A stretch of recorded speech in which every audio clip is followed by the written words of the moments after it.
இறுதியில் பரமபதம் அடையும் வழிமுறையை யாது என்று கேட்டனர். அதற்கு சௌத புராணிகர், நீங்கள் மிகவும் உபயோகமான கேள்வியை கேட்டீர்கள் என்று அவர்களை பாராட்டினார். ஒரு சமயம் நாரத முனிவரும் ஸ்ரீமன் நாராயணனிடம் கேட்ட கேள்வியே இது. அதற்கு பகவான் ஒரு உன்னதமான அரிய விரதத்தை பற்றி நாரதருக்கு கூறினார். அந்த விரதத்தை பற்றி நான் உங்களுக்கு இப்போது விளக்குகிறேன் என்று கூறினார். நாரதர் ஒரு சமயம் பூலோகத்திற்கு வந்தபோது அங்கு மனிதன் காமம், கோபம், குரோதம் போன்ற அபிலாஷையின் பிடியில் சிக்கி மீண்டும் மீண்டும் பிறவிகள் எடுத்து வறுமையில் துன்புறுவதைக் கண்டு இவர்கள் துன்பம் தீர என்ன வழி என்று விஷ்ணுலோகம் சென்று ஸ்ரீமன் நாராயணிடம் கேட்டார். அதற்கு பகவான், உன்னிடம் உள்ள அன்பால் ஸ்ரீ சத்யநாராயண விரதம் என்ற உன்னதமான ஒரு விரதத்தை பற்றி கூறுகிறேன், கேள் என்றார். பௌர்ணமி தினத்தன்று பிரதோஷ காலத்தில் உறவினர்கள், நண்பர்கள் மற்றும் வித்வம் அறிந்த அந்தனரை கொண்டு ஸ்ரீ சத்யநாராயண விரதத்தை பக்தியுடன் செய்ய வேண்டும்.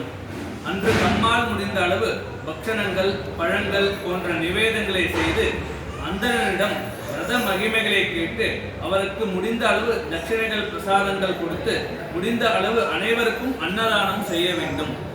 இப்படி பக்தி ஸ்ரத்தையுடன் ஸ்ரீ சத்யநாராயண விரதத்தை அனுஷ்டிப்பதால் அவர்கள் சகல ஐஸ்வர்யமும் க்ஷேமங்களும் பெறுவார்கள், குலம் விளங்கும், தீராத சங்கடங்கள் தீரும் என்றும் இக்கலியுகத்தில் பிரத்யக்ஷ பலனை அளிக்கும் விரதம் இது என்று கூறினார்.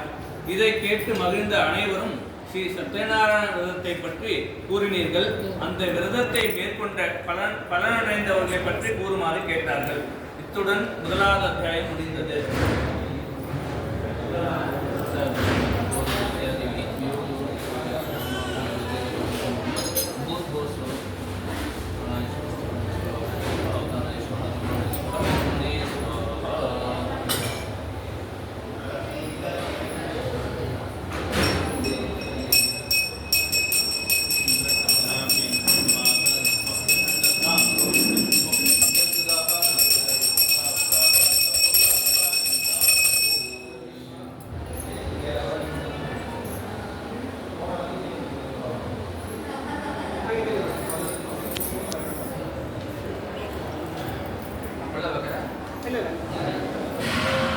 இரண்டாவது அத்தியாயம்.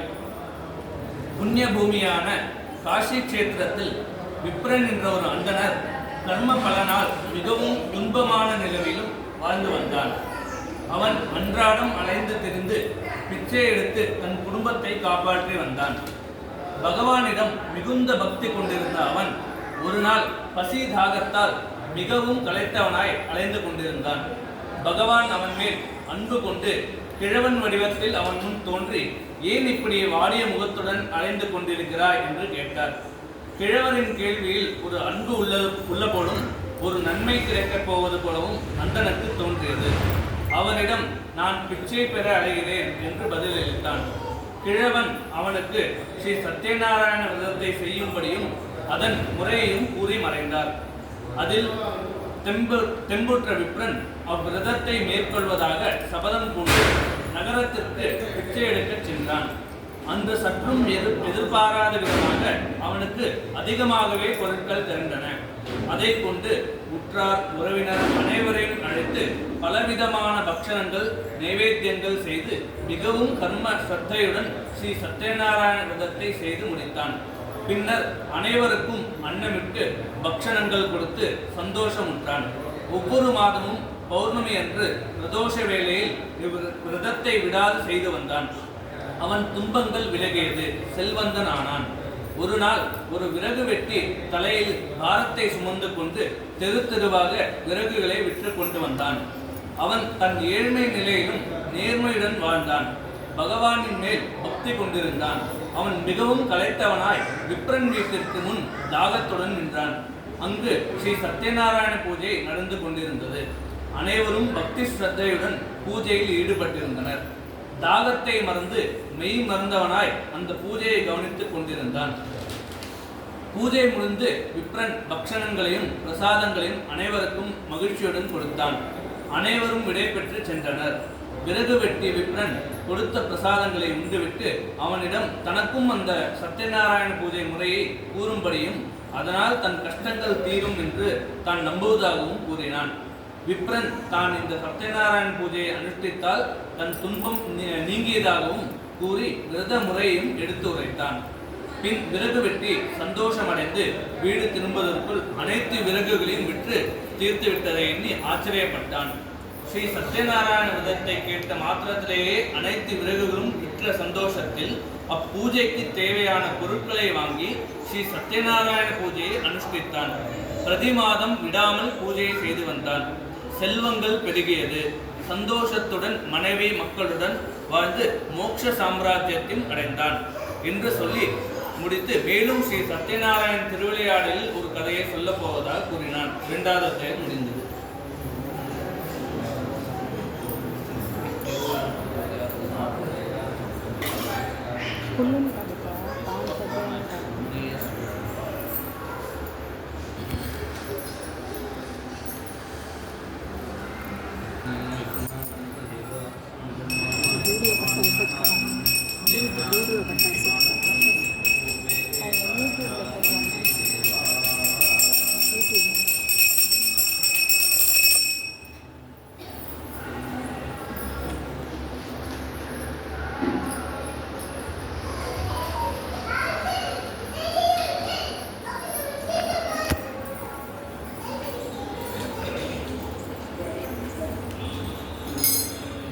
அத்தியாயம்.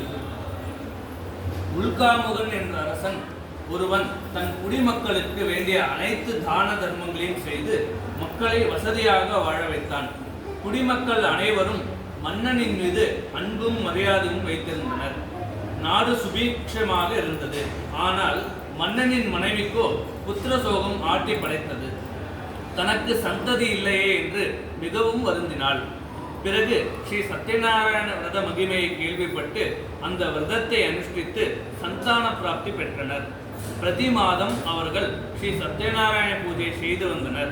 ஒரு நாள் பூஜை நடந்து கொண்டிருக்கும் போது அங்கு வந்த வணிகன் ஒருவன், நீங்கள் என்ன செய்கிறீர்கள் என்று கேட்டான். மன்னன் தனக்கு சந்ததி இல்லாததால் ஸ்ரீ சத்யநாராயண விரதம் அனுஷ்டித்ததாகவும் அதன் பலனாக மகன் பிறந்ததாகவும் கூறினார். இதை கேட்ட தனக்கும் சந்ததி இல்லாததால் தனக்கு ஸ்ரீ சத்யநாராயணன் அருளால் குழந்தை பிறந்ததால் பின் சத்யநாராயண பூஜை செய்தாகவும் கூறினான். நடந்ததை தன் மனைவியிடம் கூறினான். 10வது மாதத்தில் வணிகனுக்கு ஒரு பெண் குழந்தை பிறந்தது. வணிகனின் மனைவி ஸ்ரீ சத்யநாராயண பூஜையை இப்பொழுது செய்யலாம் என்றாள். ஆனால் வணிகன் பெண்ணிற்கு திருமணம் ஆன பிறகு செய்யலாம் என்று கூறினான். காலத்தில் பெண்ணிற்கு விவாகமும் நடந்தது. பின் ஒரு சமயம் தன் மருமகனுடன் வியாபார விஷயமாக ரத்னசாகர நகரத்திற்கு சென்றான். வணிகன் வியாபாரத்தை முடித்துவிட்டு அரசனை காண தன் மருமகனுடன் ஒரு விடுதியில் தங்கினான். பிரார்த்தனையை நிறைவேற்றாத வணிகனுக்கு பாடம் புகட்ட எண்ணிய இறைவன் அவனுக்கு ஒரு துக்ககரமான சம்பவத்தை ஏற்படுத்தினார். அரண்மனையில் பொருளை திருடிக் கொண்டு ஓடும் திருடனை காவலர்கள் துரத்தி கொண்டு வந்தார்கள். திருடன் காவலர்களுக்கு பயந்து திருடிய சொத்துக்களை வணிகன் மருமகனுடன் தங்கியிருந்த விடுதியில் அவர்கள் அருகாமையில் விட்டுவிட்டு ஓடிவிட்டான். அங்கு வந்த காவலர்கள் அவர்கள் இருவரையும் சிறைப்பிடித்தனர். அரசன் அவர்களை சிறையிலிட்டான். வணிகனின் மனைவியும் மகனும் தங்கள் பொருள் அனைத்தையும் இழந்து உணவில்லாமல் மிகவும் கஷ்டப்பட்டனர். வீதி வீதியாக அலைந்து பிச்சை எடுத்து உண்ட வந்தனர். அப்படி ஒரு நாள் வணிகனின் மகள் பிச்சை எடுக்க சென்ற போது ஒரு அந்தனர் வீட்டில் ஸ்ரீ சத்யநாராயண பூஜை நிகழ்வதை பார்த்து அதன் மகிமையை கேட்டறிந்தாள். பிரசாதத்தை உண்ட பிறகு தன் தாயிடம் வந்து நடந்ததை கூறினாள். இருவரும் தன்னால் இயன்றவரே பொருள் சேர்த்து பக்தியுடன் ஸ்ரீ சத்யநாராயண பூஜையை செய்தனர். அதன் பலனாக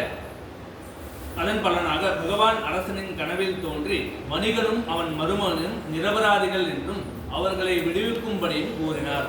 அதன்படி விடுவிக்கப்பட்ட இருவரும் அரசனிடம் பொன்னும் பொருளும் பெற்று சந்தோஷமாக ஓடம் ஏறி தன் நகரத்தை நோக்கி புறப்பட்டனர். 3வது அத்தியாயம் முடிந்தது.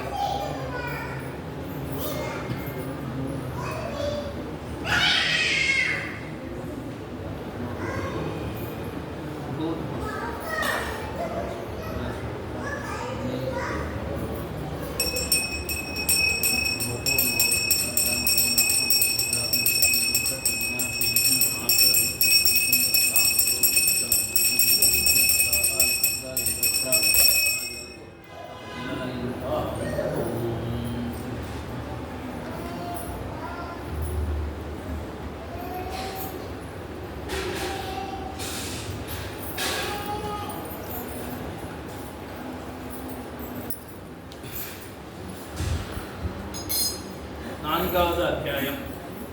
ஸ்ரீ சத்யநாராயணன் பிரம்மச்சாரி வடிவில் அவர்கள் முன் சென்று ஓடத்தில் உள்ளவைகளை என்ன என்று விசாரித்தனர். வணிகன் அவரிடம் அவைகள் வெறும் கொடிகளும் இலைகளும் என்று ஏளனமாக சொன்னான். இதை கேட்ட பகவான் அப்படியே ஆகட்டும் என்று கூறிவிட்டு சென்றார். தன் ஓடத்தில் அனைத்தும் கொடிகளும் தழைகளுமாக மாறியதைக் கண்டு வருந்தினான். வணிகனின் மருமகன் இவை அந்த பிரம்மச்சாரியின் சாபத்தால் ஆனது என்று கூறி இருவரும் அவரிடம் ஓடிச் சென்று தங்களை மன்னிக்கும்படியும் மறுபடியும் அவைகள் பொன்னும் பொருளுமாக மாற்றும்படியும் வேண்டினார்கள். பின் பகவான் அப்படியே ஆகட்டும் என்று கூறி மறைந்து விட்டார். பொன் பொருளுடன் நகரம் அடைந்த இருவரும் தூதுவனை அனுப்பி தங்கள் வரவை கூற சொன்னார்கள். சத்யநாராயண விரதம் மேற்கொண்டிருந்த அவர்கள் பிரசாதத்தை அனைவருக்கும் அளித்துவிட்டு வணிகனின் மனைவி தானும் உண்டு தன் கணவனுக்கு எடுத்துச் சென்றாள்.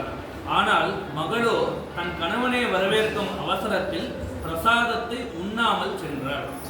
பகவான் வணிகனின் மருமகனையும் பொருள்களையும் ஓடத்துடன் தண்ணீரில் மூழ்கடித்தார். அனைவரும் வருத்தமுற்றனர். வணிகன் தான் விரதம் அனுஷ்டிப்பதாக ஒத்துக்கொண்டான். கணவனுடன் தானும் நீரில் மூழ்கி உயிரை மாய்த்து கொள்ள முயன்றபோது இறைவன் அசரீரியாக, வணிகனே, உன் மகள் தான் செய்த பூஜையின் பிரசாதத்தை உண்ணாமல் வந்துவிட்டாள். அவள் பிரசாதத்தை உண்ட பிறகு தன் கணவனை காண்பாள் என்று கூறினார். பிறகு அவள் பிரசாதத்தை உண்டு தனது கணவன் தந்தை தாயுடன் வீடு சென்று அனைவரும் பௌர்ணமி தினத்தில் பக்தி ஸ்ரத்தையுடன் ஸ்ரீ சத்யநாராயண பூஜை செய்து செல்வ செழிப்புடன் சந்தோஷமாக வாழ்ந்தனர். இன்னும் சொல்கிறேன் என்று சூதுபுராணிகர் மேலும் கூறுகிறார். 4வது அத்தியாயம் முடிந்தது.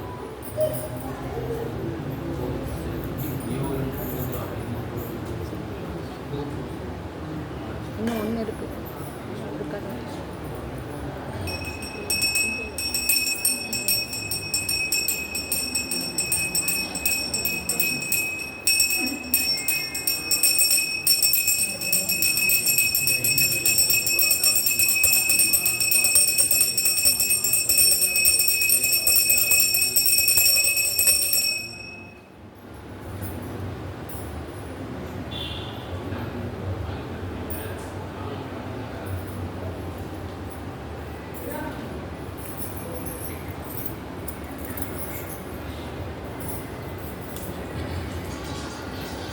ஐந்தாவது அத்தியாயம். துங்கத்வஜன் என்ற மன்னன் தன்னை மீறிய சக்தி படைத்தவர் எவரும் இல்லை என்ற கர்வத்துடன் அரசு நடத்தி வந்திருந்தான். ஒரு நாள் அவன் கொடிய மிருகங்களை வேட்டையாட வனத்திற்கு சென்றான். பல மிருகங்களை வேட்டையாட களைப்பில் ஒரு ஆலமரத்தின் அடிவாரத்தில் தங்கி சற்று ஓய்வெடுத்தான். அங்கு ஆயர்குல பெண்கள் மிகவும் பக்தி ஸ்ரத்தையுடன் ஸ்ரீ சத்யநாராயண பூஜை செய்வதை கண்டான். பூஜை முடிந்த பின் அவர்கள் முதலில் பிரசாதத்தை ஆலமரத்தின் அடியில் களைப்புடன் அமர்ந்திருந்த அரசனுக்கு அளித்தனர். அரசன் அந்த பிரசாதத்தை அலட்சியப்படுத்தி தனக்கு வேண்டாம் என்றான்.